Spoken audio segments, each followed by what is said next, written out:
बंदी छोड़ सतगुरु रामपाल जी महाराज जी की जय हो। परमपिता परमेश्वर जी की सभी प्यारी आत्माओं को जो इस समय दास के साथ में फेसबुक पे लाइव जुड़ रही हैं, सभी को दास का सत साहेब। पुण्यात्माओं, परमपिता परमेश्वर जी की विशेष दया से हम सभी भगत भाई बहन लाइव शंका समाधान के माध्यम से एक दूसरे से रूबरू हो रहे हैं, अपने विचारों का आदान प्रदान कर रहे हैं और सोशल मीडिया के माध्यम से परमात्मा ने हमें जो एक मंच दिया है, उस मंच के माध्यम से साध संगति के तहत हम सभी भगत भाई बहन मिलकर प्रत्येक रविवार को रात्रि 8 बजे परमात्मा की महिमा का गुणगान करते हैं। और साथ में हमारे जो भगत भाई बहन हैं, जो अभी नए नए भक्ति मार्ग से जुड़े हैं या जो बहुत समय पहले भी जुड़ चुके हैं और जिनको कोई भी शंका रहती है भक्ति मार्ग की, तो परमात्मा ने आप और हमें जो साध संगति का एक अधिकार दिया हुआ है, उस अधिकार के तहत हम यहाँ फेसबुक लाइव शंका समाधान के माध्यम से उनकी हर शंकाओं का समाधान करने की पूरी कोशिश करते हैं ज्ञान आधार से। तो कमला बहन जुड़ चुकी है नेपाल से, गिरधर भगत जी जुड़ चुके हैं मध्य प्रदेश से, और दास सभी आत्माओं से निवेदन करेगा, जैसे ही आप लोग दास के साथ में लाइव जुड़ते ही सबसे पहले हमारी जो सेवा शुरू होती है लाइव सोशल मीडिया की, हमने ये वीडियो सबसे पहले शेयर के ऑप्शन पे जाके, और आप जी के पास जितने भी ग्रुप हैं फेसबुक पे व्हाट्सएप पे, आप जी सबसे पहले इस वीडियो को शेयर करें, क्योंकि आप सभी को अच्छे से पता है कि परमात्मा जब भी अपने सत्सेवक बच्चों को साध संगति के लिए और लाइव शंका समाधान के माध्यम से निमित्त बनाते हैं, तो जरूर एक विशेष संदेश सारी संगत के लिए दिलवाते हैं। तो आज का जो संदेश है परमपिता परमेश्वर सतगुरु रामपाल जी महाराज जी के शुभ आशीर्वाद से सर्व साध संगत के लिए वो बहुत ही इंपॉर्टेंट है, बहुत ही महत्वपूर्ण है। और इसलिए दास निवेदन करेगा कि जो जो भगत भाई बहन जुड़ते जा रहे हैं, वो इस वीडियो को सबसे पहले जितने भी फेसबुक के आपके पास ग्रुप हैं, चाहे जगत का हो चाहे भगत का हो, क्योंकि सभी परमेश्वर के बच्चे हैं, सभी तक संदेशा जाना चाहिए। तो शेयर करते रहिए और 2-4 मिनट हम वेट करेंगे, कुछ भाई बहन हमारे से जुड़ जाते हैं, उसके बाद परमात्मा फिर आगे का संदेशा दिलवाएंगे।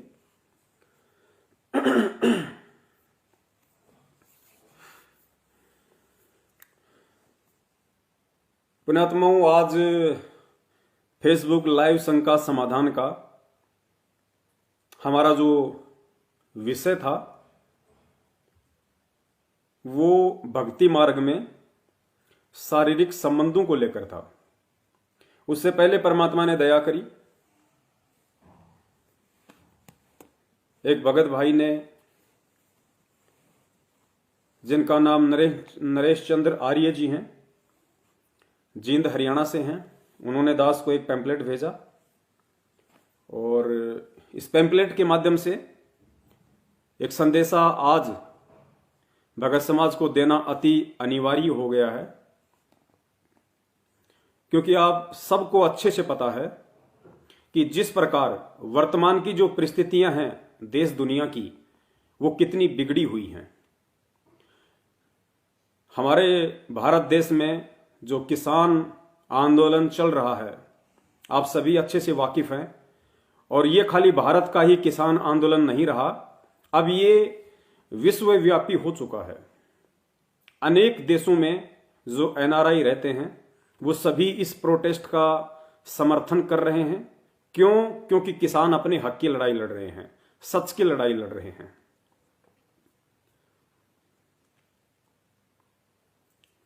कारण क्या है?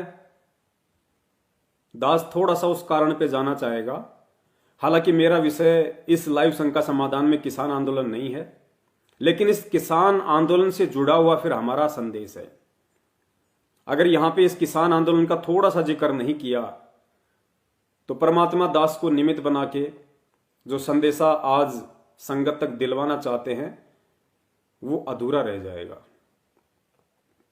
तो किसान आंदोलन का मुख्य जो मकसद है वो किसान भाइयों का जो कहना है और देश की जो राय है और देश का जो रोष है सरकार के प्रति, वो ये है कि भारत सरकार बहुत सारी कंपनियों का निजीकरण कर रही है।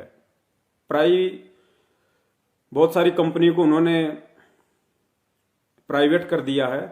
कुछ पूंजीपतियों के हाथों में बहुत सारी कंपनियों को थमा दिया है, जिसमें एयरपोर्ट हैं, रेलवे हैं, बीसीपीएल है, बीएसएनएल है और भी बहुत सारे संसाधन हैं जो कुछ पूंजीपतियों के हाथ में दे दिया है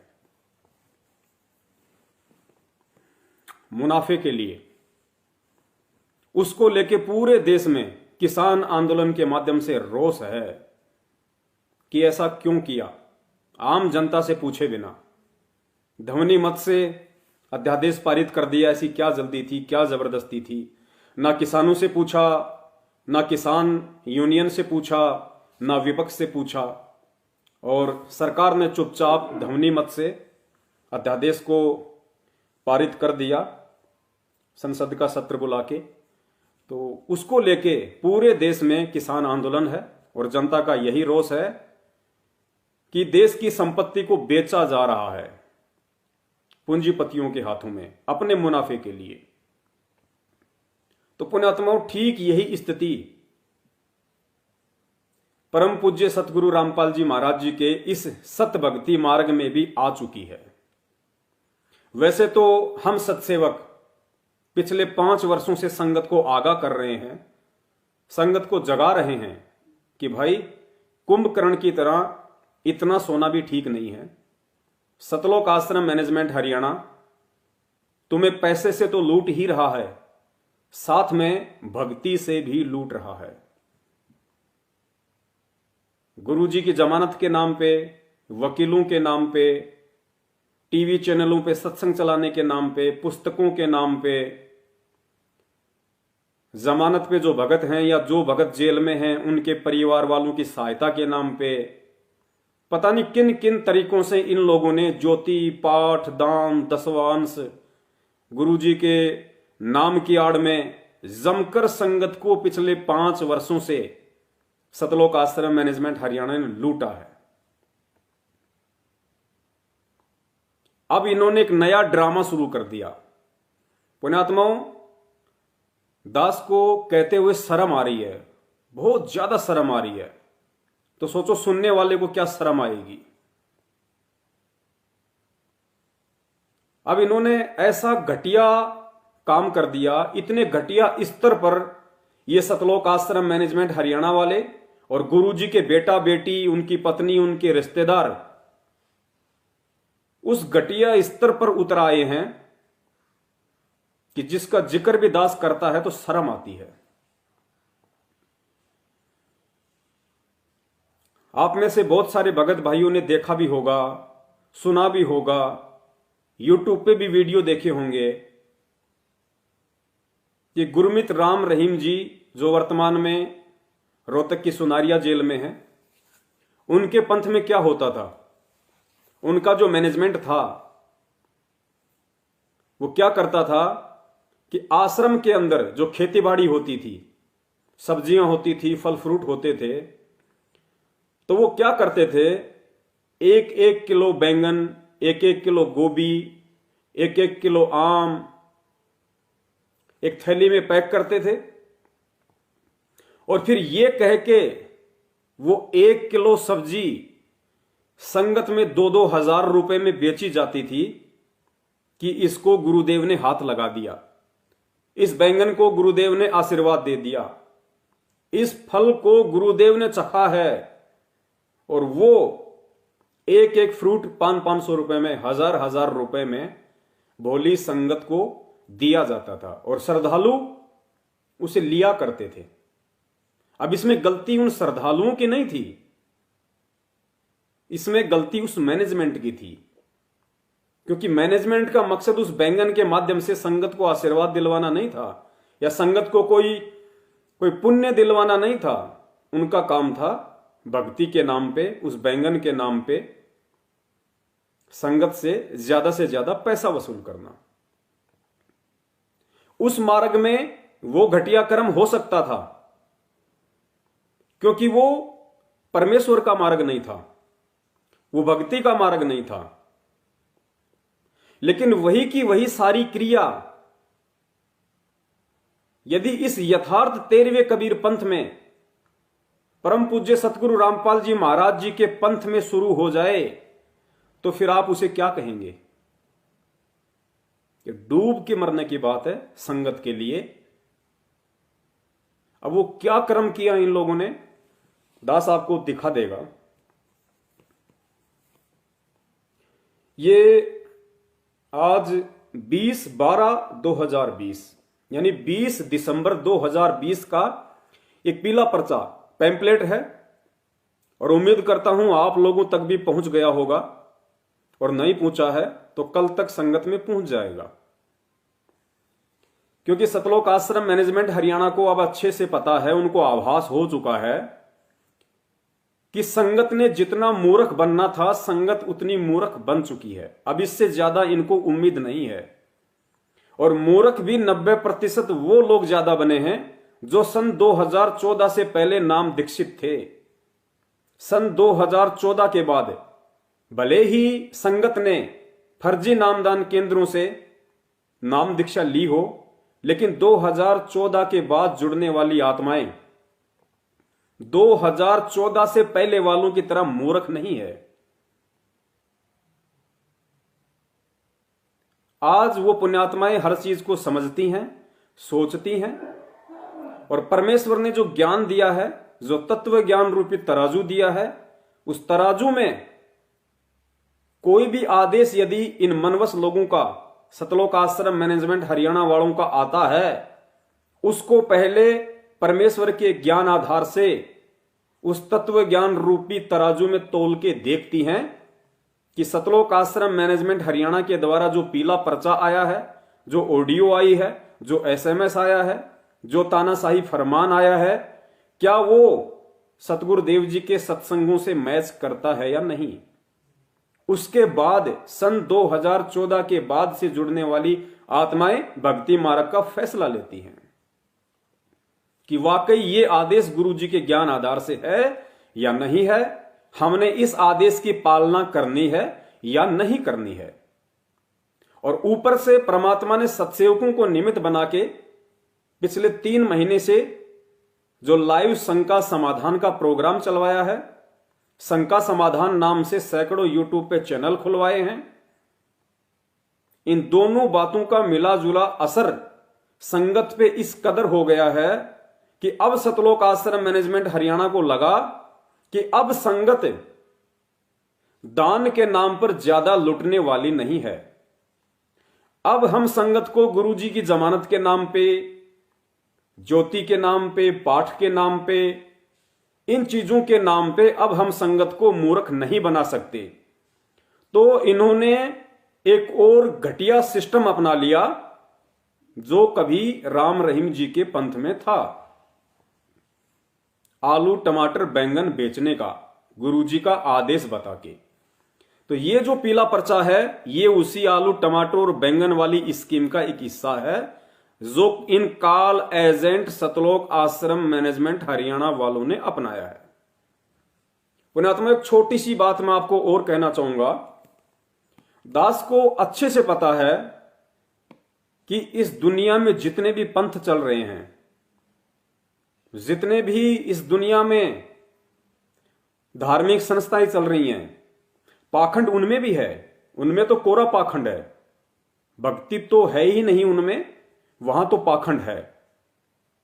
लेकिन ये जो पूर्ण परमेश्वर कबीर साहिब जी का यथार्थ 13वां कबीर पंथ है, जो सन 1994 से उस कबीर साहिब ने परम पूज्य सतगुरु रामपाल जी महाराज जी के रूप में 8 सितंबर 1951 के दिन गांव धनाना, जिला सोनीपत, हरियाणा की पावन भूमि पे आके इस पंथ को शुरू किया है। तो पुण्यात्माओं, इस पंथ में ये पाखंड चरम सीमा पे जाएगा, ये दास को पहले से पता था, क्योंकि ये पहले से नीत होता है। क्योंकि इस पंथ को छोड़ के परम पूज्य सतगुरु रामपाल जी महाराज जी के यथार्थ 13वें कबीर पंथ को छोड़ के दुनिया में जितने भी पंथ हैं, जितनी भी धार्मिक संस्थाएं हैं, वो सारी की सारी काल आधारित हैं। तो वो सारे पंथ, सारी संस्थाएं और काल के जितने भी एजेंट हैं, या काल जिन जिन लोगों को निमित्त बनाएगा, वो इस यथार्थ 13वें कबीर पंथ को बंद करवाने के लिए, इसमें अवरोध पैदा करने के लिए जितना हो सकेगा इस समय साम दाम दंड भेद, या उससे भी यदि कोई घटिया नीति उसके पास होगी तो उन सब का प्रयोग करके वर्तमान के इस यथार्थ 13वें कबीर पंथ को बंद करवाने की, इसमें अंधकार फैलाने की, आडंबर फैलाने की, पाखंड फैलाने की पुरजोर कोशिश करेगा। क्योंकि उसको अच्छे से पता है कि यदि मेरा आहार मेरे से दूर होगा तो केवल इसी यथार्थ 13वें कबीर पंथ से होगा, क्योंकि यही एकमात्र पूरे विश्व में मोक्ष मार्ग है। इस पंथ के अलावा इस पूरी दुनिया में अन्य कोई भी पंथ मोक्ष मार्ग नहीं है। तो काल को और काल एजेंटों को सबसे ज्यादा जो चिंता है वो केवल इस पंथ की है। तो जैसा कि हम पहले भी जिक्र करते हैं और आज भी जिक्र कर रहे हैं कि वर्तमान में यदि काल का जीता जागता रूप इस पंथ में है तो वो सतलोक आश्रम मैनेजमेंट हरियाणा है। क्योंकि काल की यही सूक्ष्म चाल होती है, वो परमेश्वर के पंथ में एंट्री करता है, फिर संगत में अपना विश्वास जमाता है, और जब विश्वास पैदा हो जाता है उसके बाद में वो अपनी चाल चलता है। कबीर बीजक में भी वाणी के माध्यम से स्पष्ट ये सब कुछ लिखा हुआ है कि काल अपने विशेष दूतों को रंभ, कुरुंभ, जय विजय और अन्य दूतों को यहां भेजा, और भेजने से पहले उसने ये कहा था कि मेरे दूतों तुम पृथ्वी पे जाओ, और पृथ्वी पे हमारा एक बड़ा भाई है, उसका नाम है कबीर, और वो हमारे इस पंथ को, हमारे भक्ति मार्ग को बर्बाद करने के लिए नीचे गया हुआ है। आत्माओं को यहां से ज्ञान देके अपने लोक में ले जाने के लिए आया है। तो तुमने नीचे जाना है, नीचे जाकर तुमने उस पंथ में एंट्री करनी है, फिर अपना विश्वास जमाना है, और उसके बाद मैंने तुम्हें जो करने को कहा है, जो सेवा दी है, फिर तुमने वो सेवा करनी है। ये कबीर बीजक में स्पष्ट लिखा हुआ है, और वही काम ये सतलोक आश्रम मैनेजमेंट हरियाणा कर रहा है। अब ये जो पीला पर्चा आज 20 दिसंबर 2020 को आया है, दास आपको पढ़ के सुनाएगा, और इसको पढ़ने के बाद में अगर आप भगत होंगे, अगर जरा सा भी आपको परम पूज्य सतगुरु रामपाल जी महाराज जी का ये ज्ञान और ये पंथ समझ में आया है कि वास्तव में ये ज्ञान दुनिया से हटके है, ये पंथ अन्य पंथों से हटके है, और इस पंथ में वही टिक पाएगा, इस पंथ के माध्यम से सतलोक की यात्रा वही कर पाएगा जो इस पंथ के संचालक का जो ज्ञान है, तत्व ज्ञान है, उसको आधार बना के चलेगा। तो इस पंथ के संचालक परम पूज्य सतगुरु रामपाल जी महाराज जी के रूप में स्वयं कबीर परमेश्वर मौजूद हैं। उनके तत्व ज्ञान के आधार से दास आपको ये पीला पर्चा जो काल एजेंट सतलोक आश्रम मैनेजमेंट हरियाणा के द्वारा भेजा गया है, आपको पढ़ के सुनाएगा, और पढ़ने के बाद आप स्वयं निर्णय करना कि ऐसा घटिया कर्म आखिर कौन कर सकता है। भगत करेगा या भगत के वेश में जो भेड़िए हैं, काल एजेंट हैं, वो करेंगे।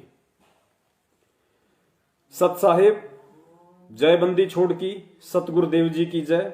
दिनांक 20/12/2020। आगे देखिए। सत साहिब भक्तों, भक्तमतियों, बहन बेटियों से निवेदन है कि गुरुजी के द्वारा प्रयोग किए गए वस्त्र, पुण्यात्माओं, सबसे पहले तो क्योंकि परमेश्वर की एक वाणी है कि साधु शब्दां परखिए और दुख पड़े घरनार, और सूरा यानी सूरवीर जब जानियो जब रण बाजे तलवार। तो शुरू में कहा गया है कि साधु शब्दां पर रखिए। जो भगत होगा, संत होगा, उसको शब्दों से पहचाना जाता है, उसकी वाणी से, उसके शब्दों से उसकी पहचान होती है कि वास्तव में ये व्यक्ति साधु प्रवृत्ति का है, संत प्रवृत्ति का है या नहीं है। तो ये पीला पर्चा गुरुजी का आदेश बता के कि हम अपनी तरफ से कोई पीला पर्चा संगत में नहीं डालते हैं। हमारे को हिसार जेल से सतगुरु रामपाल जी महाराज जी का आदेश आता है। अब वो आदेश किस माध्यम से आता है ये काल एजेंट स्वयं ही जान सकते हैं, लेकिन संगत को तो ये कहते हैं कि हिसार जेल से हमारे पास जो आदेश गुरुजी का आता है उस आधार से हम ये पीला पर्चा बना के संगत में डालते हैं। इसमें सतलोक आश्रम मैनेजमेंट हरियाणा की तरफ से एक शब्द भी नहीं होता है। तो पुण्यात्माओं, शुरू की जो लाइन है हम उसी को पकड़ के चलते हैं और उसके बाद आप जी स्वयं निर्णय करना कि ये पीला पर्चा हिसार जेल नंबर 2 में बैठे हुए परम पूज्य सतगुरु रामपाल जी महाराज जी के आदेश से निकाला गया है या ये पीला पर्चा काल एजेंट सतलोक आश्रम मैनेजमेंट हरियाणा के परम पूज्य सतगुरु महेंद्र दास भगोड़े जी की तरफ से भेजा गया है। क्योंकि मैनेजमेंट का सतगुरु, मैनेजमेंट का गुरु महेंद्र भगोड़ा है, संत रामपाल जी महाराज जी नहीं है। तो इसकी प्रथम लाइन दास आपको दोबारा सुनाएगा और फिर आप जी स्वयं निर्णय करना कि माजरा क्या है। सत साहिब, भक्तों, भक्तमतियों, बहन बेटियों से निवेदन है कि गुरुजी के द्वारा प्रयोग किए गए वस्त्र,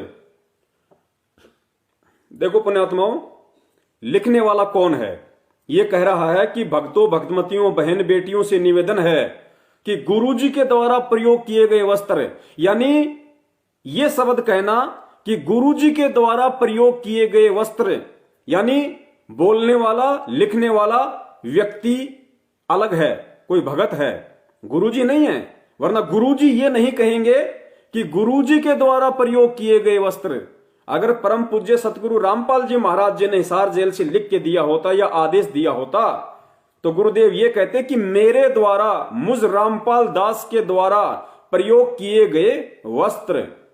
तो ये पीला पर्चा हिसार जेल से नहीं है, ये पीला पर्चा स्वयं काल एजेंट सतलोक आश्रम मैनेजमेंट हरियाणा वालों के द्वारा हस्तलिखित है। अब यदि ये पर्चा सतलोक आश्रम मैनेजमेंट हरियाणा वालों ने लिखा है तो ये क्या शब्द यूज कर रहे हैं संगत के लिए? भक्तों, भगतमतियों। ये तो ठीक है, कोई भी भगत भगतों और भगतमतियों ये शब्द यूज कर सकता है, लेकिन ये भगत बहन बेटियों से निवेदन है। बहन शब्द भी यूज कर सकता है लेकिन बेटी शब्द यूज नहीं कर सकता, क्योंकि भगत संगत को बेटी कह के संबोधित नहीं कर सकता, भाई बहन कह के संबोधित कर सकता है, भगत भगतमती कह के संबोधित कर सकता है, परमात्मा की प्यारी आत्मा कह के संबोधित कर सकता है, लेकिन बेटी कहने का अधिकार भगत को नहीं है। क्योंकि हम जितने भी संगत हैं, हम सभी यदि किसी के बेटा बेटी हैं तो केवल परम पिता परमेश्वर सतगुरु रामपाल जी महाराज जी के बेटा बेटी हैं। हमें बेटा बेटी कहने का अधिकार केवल उन्हीं को है। भगत को बेटा बेटी कहने का अधिकार नहीं है संगत के लिए। अपने बच्चों को तो बोल सकता है बेटा बेटी, लेकिन संगत को बेटी शब्द कह के नहीं बोल सकता। भक्तों, भगतमतियों, बहन बेटियों से निवेदन है कि गुरुजी के द्वारा प्रयोग किए गए वस्त्र, चद्दर, बेडशीट, कपड़े यानी पजामा, पैंट, बनियान, टी शर्ट, शर्ट, रुमाल, कच्छे, तौलिए आदि तथा घड़ियां या अन्य प्रयुक्त वस्तुओं को भक्तों, भगतमतियों, बेटियों, बहनों को प्रयोग नहीं करना चाहिए। उनको सेवादारों से लें, उनके बदले में जो राशि दान की निर्धारित की जाए उसे दान करें। फिर उन वस्तुओं को यादगार के लिए घर पर रखो। गुरुजी का प्रयुक्त प्रसाद भगत भगतमती श्रद्धा से खा सकते हैं। जो वस्तु आश्रम में या नामदान केंद्रों पर बची है उसको भी सम्मान के साथ किसी बॉक्स, संदूक, ट्रंक, पेटी आदि में रखें। आश्रम में भी यादगार के लिए वस्त्र किसी पन्नी, पॉलीथीन या शीशे के पारदर्शक बॉक्स में रख सकते हैं। नीचे लिखा है संत रामपाल दास, यानी इन्होंने ठप्पा लगा दिया कि ये जो आदेश है ये हिसार जेल से सतगुरु रामपाल जी महाराज जी का है। अब आपको दास थोड़ा खुल के बताएगा, तब आपको इनकी अंग्रेजी समझ में आएगी। कहने का मतलब है इस पीले पर्चे के माध्यम से संगत को अंतिम लूट का प्रयास इन लोगों का है। यानी अब इस तरीके से ये नई स्कीम इन्होंने लॉन्च की है। इस नई स्कीम के माध्यम से इन लोगों ने अब संगत को लूटने का प्रयास किया है। ठीक उसी प्रकार जिस प्रकार किसान भाइयों का यह कहना है कि ये जो हमारी सरकार है, सरकार ने कंपनियों को बेच के और अब किसानी से संबंधित जो 3 बिल ये लोग लेके आए हैं, इन 3 बिलों के माध्यम से ये लोग किसानों को लूटना चाहते हैं, किसानों की खेती को लूटना चाहते हैं और देश की संपदा को हड़पना चाहते हैं। इसलिए किसान उनका विरोध कर रहे हैं। तो पुण्यात्माओं, ठीक सरकार और किसान वाले पैटर्न पर यह पीला पर्चा आया है, क्योंकि अब सतलोक आश्रम मैनेजमेंट हरियाणा वालों ने अब गुरुजी के कच्छे, गुरुजी के तौलिए, गुरुजी की घड़ी, गुरुजी का पैंट, गुरुजी का पजामा, गुरुजी के जूते, गुरुजी की चप्पल, गुरुजी की बनियान, अब इस माध्यम से ये लोग संगत को लूटने का प्रयास कर रहे हैं। क्योंकि एक कहावत है कि भागते चोर की लंगोटी भी हाथ आ जाए वो भी अच्छी। तो अब सतलोक आश्रम मैनेजमेंट हरियाणा को लग रहा है कि ठीक का समय नजदीक है, संगत जाग रही है, अब तुम्हारे ज्ञान वाले जूते पड़ने वाले हैं। और 70 दिन तक इन लोगों ने लगातार मुंडका, रोहतक और भिवानी जो इनके आश्रम हैं वहां पे इन्होंने पाठ प्रकाश शुरू किया और 70 दिनों में इनके पास में कितना पैसा आया, उस आधार से इनको लगा कि अब संगत ज्योति पाठ के नाम पे मूर्ख नहीं बनने वाली है। अब संगत को यदि मूर्ख बनाया जाए तो गुरुजी के कच्छे तौलिए के हिसाब से मूर्ख बनाओ। यानी एक नया व्यापार इन लोगों ने परम पूज्य सतगुरु रामपाल जी महाराज जी के कच्छे, बनियान और तौलियों का शुरू कर दिया। और दास आपको बता देता है ये कोई कच्छा, बनियान, शर्ट, टी शर्ट, पजामा, जूते, चप्पल, घड़ी ये संत रामपाल जी महाराज जी की नहीं मिलेंगी आपको। ये मार्केट से खरीदे जाएंगे या महेंद्र भगोड़े के कच्छे उतार के आप लोगों को बेचे जाएंगे और कहेंगे कि ये गुरुजी का कच्छा है, ये गुरुजी की घड़ी है, ये गुरुजी का पायजामा है। और अगर संगत मूर्ख बनी तो फिर ये पायजामा का नाड़ा निकाल लेंगे, पायजामा अलग बेचेंगे, उसका नाड़ा अलग बेचेंगे। पुण्यात्माओं, दास को कहते हुए भी शर्म आ रही है कि अब तो कम से कम संगत ने आंखें खोल लेनी चाहिए। ऐसी घटिया ड्रामेबाजी, ऐसे घटिया पाखंड, ऐसे आडंबर, अरे परमेश्वर ने क्यों हम गधों को ये अनमोल तत्व ज्ञान दिया? 3 युगों से धर्म के ठेकेदारों ने, पंडितों ने, संत महंत मंडलेश्वरों ने हमें इसी तरह के पाखंडों पे तो नंगा नाच नचा रखा था। हमारे पूर्वजों को, बेचारों को लूट लिया उन्होंने धर्म के नाम पे। और वो का वो आडंबर इन काल एजेंटों ने, इन धर्म के ठेकेदारों ने उसी परमपिता परमेश्वर के कच्छे बनियान की आड़ में लूटने का मानस बना लिया। जो परमपिता परमेश्वर ये तत्व ज्ञान देके अपने बच्चों को ज्ञानी बना के, और जो दुनिया में जो फैले हुए नकली संत महंत हैं ज्ञान आधार से उनके कच्छे उतरवाने की तैयारी कर रहे हैं आप और हमारे से। और ये काल एजेंट हमें ही हमारे परमपिता परमेश्वर के कच्छे बनियान के नाम पे लूटने का मानस बना चुके हैं। पुण्यात्माओं, परमेश्वर की वाणी है कि मोला बैठा मोर्चे और देखे यम की भेड़। परमात्मा मोला, परमात्मा गुरु। मोला बैठा मोर्चे, परमात्मा हिसार जेल में बैठा हुआ है। और सन 1994 से 2014 तक उन्होंने जो अपना अनमोल तत्व ज्ञान हम मूर्खों के ऊपर बेहिसाब उड़ेला है, अब वो चुपचाप बैठ के उसकी परीक्षा ले रहा है। क्योंकि परमात्मा ने इस सत्य भक्ति मार्ग को 1000 वर्ष तक अपनी अनुपस्थिति में निर्बाध रूप से चलाना है। और निर्बाध रूप से ये मार्ग कैसे चलेगा? क्योंकि परमेश्वर को पता है कि काल जितना आडंबर फैला सकता है, जितना आडंबर फैला सकता है, जितनी गंदगी इस परमेश्वर के पवित्र मार्ग में फैला सकता है, और परमेश्वर चाहते हैं कि वो फैलाए, क्योंकि इस गंदगी में से ही कमल का फूल विकसित होगा।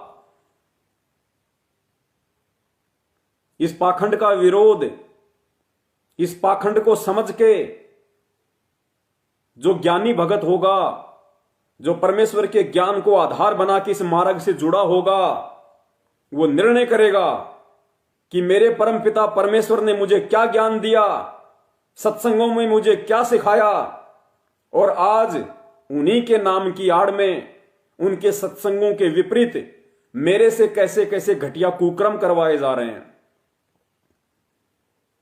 इस भक्ति मार्ग को इन काल एजेंटों ने धंधा बना के छोड़ दिया। धंधा, बिजनेस, व्यापार।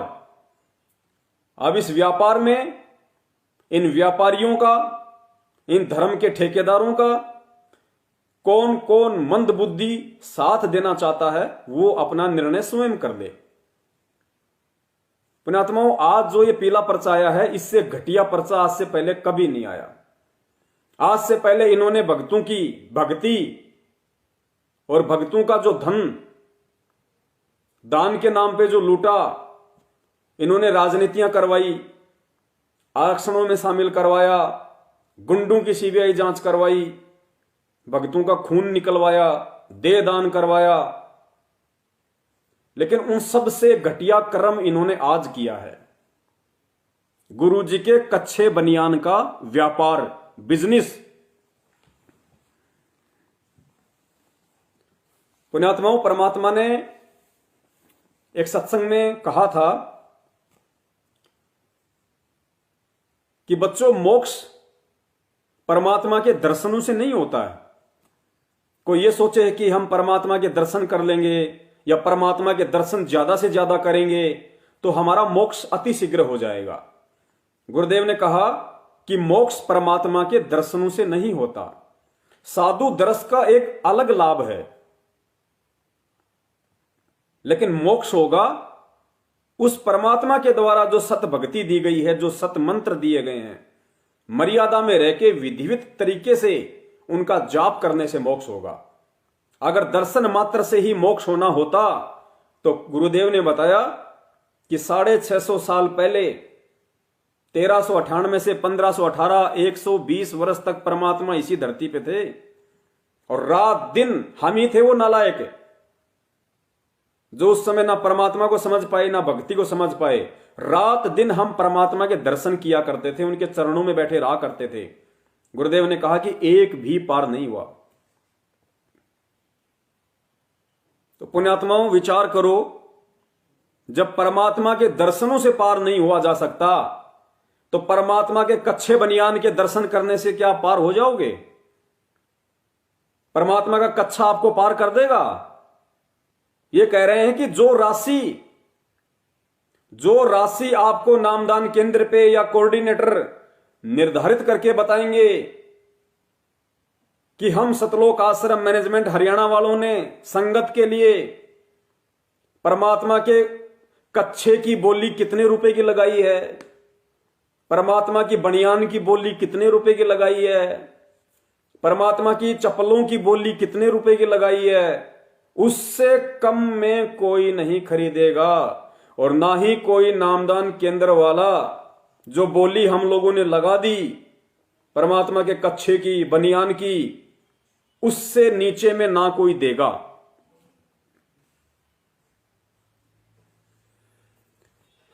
पुणात्मा, बड़ी शर्म आ रही है।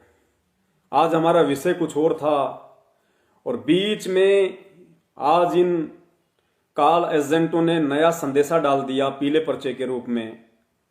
दास को मजबूरन ये जिक्र करना पड़ा। तो पुण्यात्माओं समझो, अब समझो, ये इतने घटिया लोग हैं, इतने कुकर्मी इंसान हैं ये, जो अपने गुरुदेव के नहीं हो सके वो तुम्हारे कहां से हो जाएंगे। और जिस भगत को अपने परमात्मा की भक्ति से कोई लाभ नहीं मिल रहा, अपनी कमी के चलते,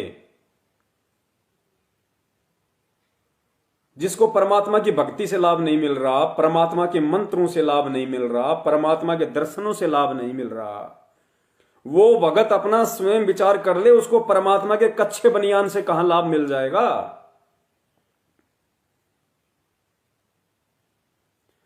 अरे परमात्मा 650 साल पहले भी आए थे। परमात्मा द्वापर में करुणामय जी के रूप में आए थे, त्रेता में मुनिंदर ऋषि के रूप में आए थे, सतयुग में सतसुकृत रूप में आए थे, 250 साल पहले आदरणीय गरीबदास जी महाराज जी के रूप में आए थे, आज परम पूज्य सतगुरु रामपाल जी महाराज जी के रूप में आए हैं, और भी अनंत कोटि बार परमात्मा यहां पे आते रहते हैं।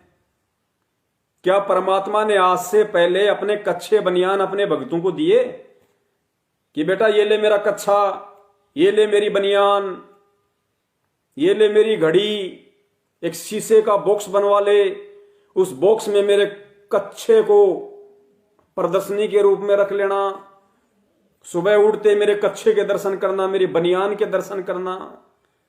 पुण्यात्मा, ये क्या ड्रामा है। इससे घटिया, निंदनीय और शर्मनाक फरमान सतलोक आश्रम मैनेजमेंट हरियाणा की तरफ से और नहीं हो सकता।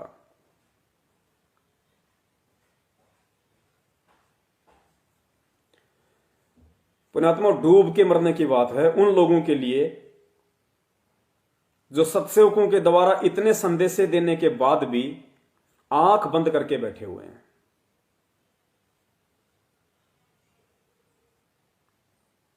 गुरुदेव ने सत्संग में कहा था कि बिना देखे और बिना सोचे समझे यदि कोई किसी की बात पे यकीन करेगा तो परमेश्वर ने कहा कि वो भी उतना ही दोषी है जितना दोषी सामने वाला परमात्मा के नाम की आड़ में तुम्हें भ्रमित कर रहा है। क्योंकि ये तत्व ज्ञान देके परमात्मा ने हमें चुपचाप बैठना नहीं सिखाया, परमात्मा ने हमें आंख बंद करके बैठना नहीं सिखाया।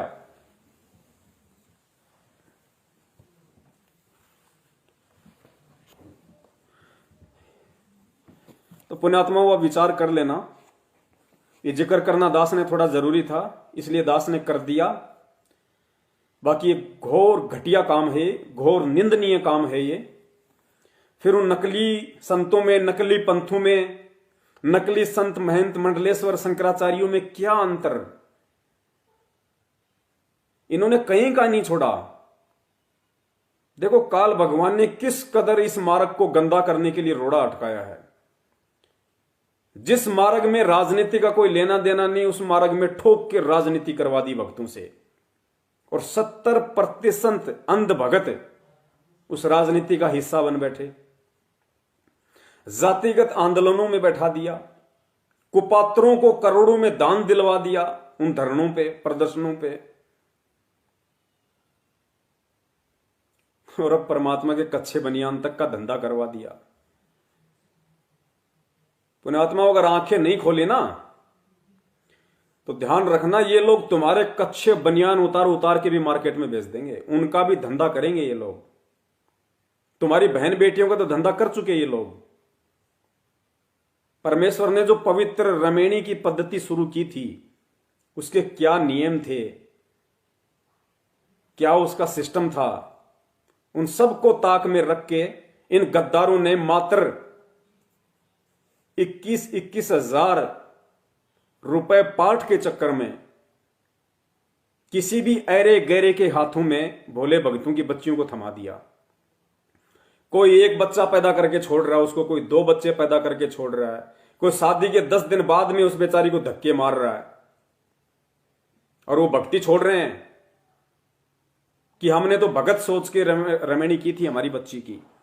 भैया भगत सोच के तो की थी, लेकिन परमात्मा ने तेरे को कब कहा था कि तू भगत के ऊपर आंख बंद करके यकीन कर ले? परमेश्वर ने ज्ञान किस लिए दिया था? यह तत्व ज्ञान क्यों दिया जाता है? यह तत्व ज्ञान रूपी टॉर्च परमात्मा ने आंखें बंद करके चलने के लिए नहीं दी थी कि बच्चों इस टॉर्च के सहारे से तुम्हें चलना है सामाजिक जीवन में और आध्यात्मिक जीवन में। तो तुम्हारे बाल बच्चों का तो धंधा ये कर चुका है, कर रहा है,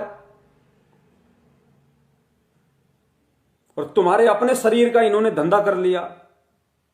तुम्हारा खून बिकवा दिया, तुमसे देह दान करवा दिया, और अब तुम्हारे जीवन का जो एकमात्र मकसद, एकमात्र लक्ष्य, तुम्हारे परम पूज्य गुरुदेव जिन्हें आप परमात्मा कहते हो, अब तुम्हारे परमात्मा के कच्चे बनियान का भी व्यापार शुरू कर दिया। पुण्यात्माओं, विचार करो, इस दिमाग पे थोड़ा सा जोर डालो। कितने कच्चे बनियान होंगे? अरे परमात्मा के यूज किए हुए कितने कच्चे बनियान होंगे? क्या परमात्मा जो कच्चे बनियान फट जाते थे, क्या उनको संभाल के रखते थे? पुण्यात्मा विचार करो, अगर परमेश्वर एक साल में अगर 4 जोड़ी कच्चे बनियान की भी यूज करते हैं, क्योंकि इससे ज्यादा नहीं होती है, हद मार के एक साल में 4 जोड़ी कच्चे बनियान की यूज होती हैं, तो सन 1994 से 2014 तक के एक साल के हिसाब से 4-4 कच्चे बनियान हम जोड़ के चलते हैं। सन 1994 से 2014 लगभग 20-22 साल, और 20-22 साल में एक साल में 4 कच्चे बनियान, तो 20 साल में कितने हो गए? 80 कच्चे बनियान। चलो 100 मान लो, 100 कच्चे बनियान हम परमात्मा के मान लें। पहली बात तो ये बात जमती नहीं है कि सन 1994 के कच्चे बनियान इन काल एजेंटों ने सुरक्षित रखे होंगे, या परमात्मा ने कहा होगा कि भाई ये मेरे कच्चे बनियान है, इनको सुरक्षित रखो। फिर भी हम इनकी बात को बड़ी करते हैं। सन 1994 से 2014 तक परमात्मा के जितने भी कच्चे बनियान हैं उनकी संख्या 100, और नामदान केंद्र कितने? लगभग 300 से ऊपर। 100 कच्चे बनियान, 300 से ऊपर नामदान केंद्र। और संगत को पूरी में मैसेज दे दिया कि अपने अपने नामदान केंद्र पे जाओ, और जो पैसा नामदान केंद्र वाले बोले उतने पैसों में परमात्मा का कच्चा बनियान खरीदो। तो पुण्यात्माओं, बाकी के कच्चे बनियान कहां से लाएंगे? ये कच्चे बनियान तुम्हें ये लोग अपने बेचेंगे, खुद के पहने हुए, महेंद्र भगोड़े के पहने हुए कच्चे बनियान। उन कच्चे बनियानों को कहेंगे सूंघो, ये महेंद्र भगोड़े की खुशबू, ये अनारो माई के कच्छों की खुशबू, ये महेंद्र भगोड़े की पत्नी के कच्छों की खुशबू, ये राजस्थान के स्टेट कोऑर्डिनेटर के कच्छों की खुशबू, ये उसकी धर्मपत्नी के कच्छों की खुशबू, ये उसके बच्चों के कच्छों की खुशबू। किसी में हमाम की सुगंध, किसी में लक्स की। मूर्खों, कुछ समझो, आंखें खोलो। अब इससे ज्यादा समझाने के लिए भगवान कोई तुम्हारे सिर पे आकर डांस नहीं करेगा।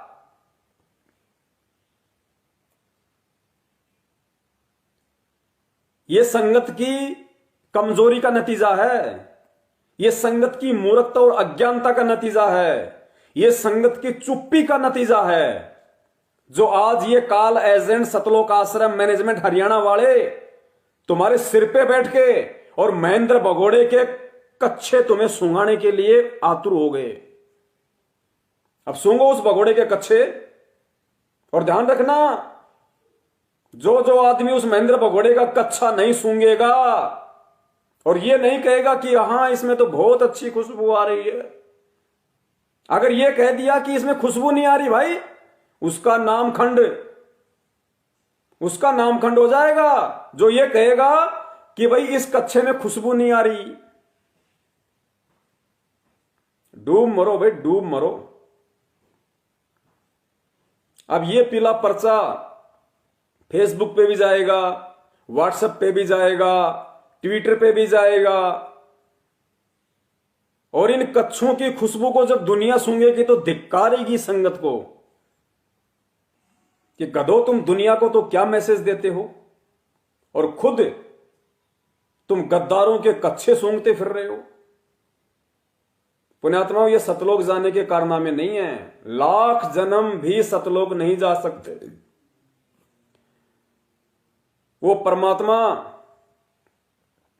हिसार की छोटी जेल में बैठ के, और आप और हमारे जैसे निकम्मे जो इस काल भगवान की 21 ब्रह्मांड रूपी इस बड़ी जेल में बैठे हैं ना, वो वहां बैठ के यहां बैठे वालों की परीक्षा ले रहा है।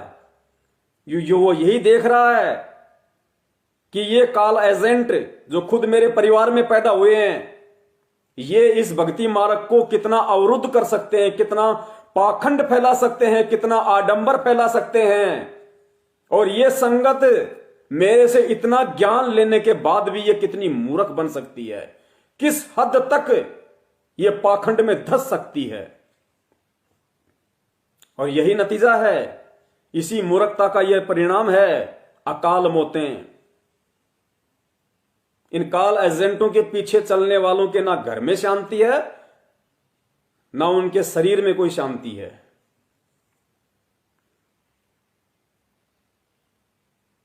तो अब ये अंतिम दाव है इन लोगों का, कच्छे सूंघा सूंघा के बिजनेस करने का।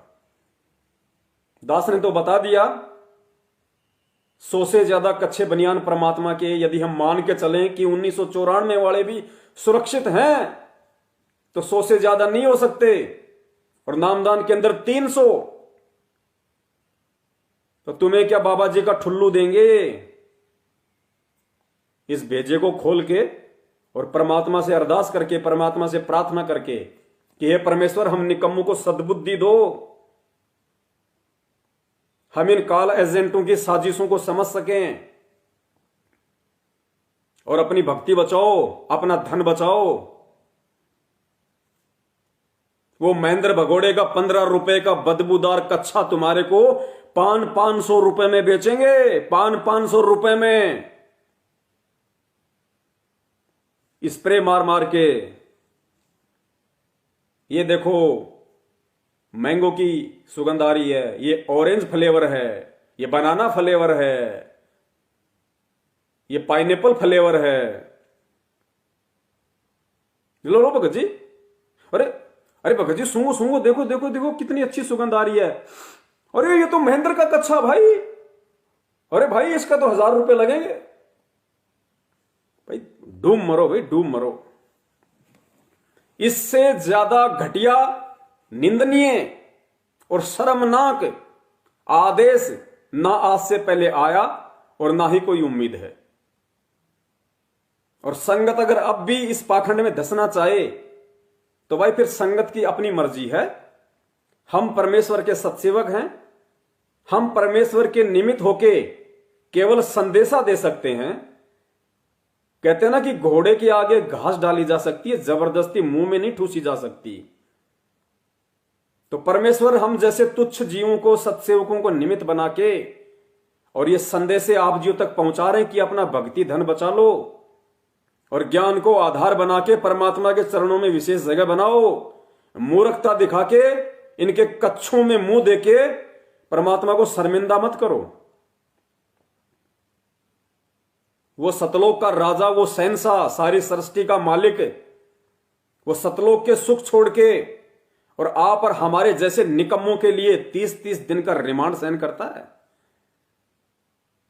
तुम तो अपने घर में आराम से डबल डबल रजाई लेके सर्दी में बैठ जाओगे। 8x10 की कोठड़ी टूटी फूटी, जंगले जालियां जिनसे सीधी ठंडी हवा, और हिसार का सर्दियों में कितना टेम्परेचर होता है पता है? माइनस कितना जाता है। चूरू और हिसार हिंदुस्तान में सबसे ज्यादा ठंडे हो जाते हैं। और वहां पे वो परमात्मा बैठा हुआ है, क्या इसी दिन के लिए बैठा था कि मेरे से अनमोल तत्व ज्ञान लेके ये नालायक भगोड़ों के कच्चे सूंघेंगे? क्यों शर्मिंदा कर रहे हो अपने परमपिता परमेश्वर को? इससे अच्छा तो चुल्लू भर पानी में डूब के मर जाना।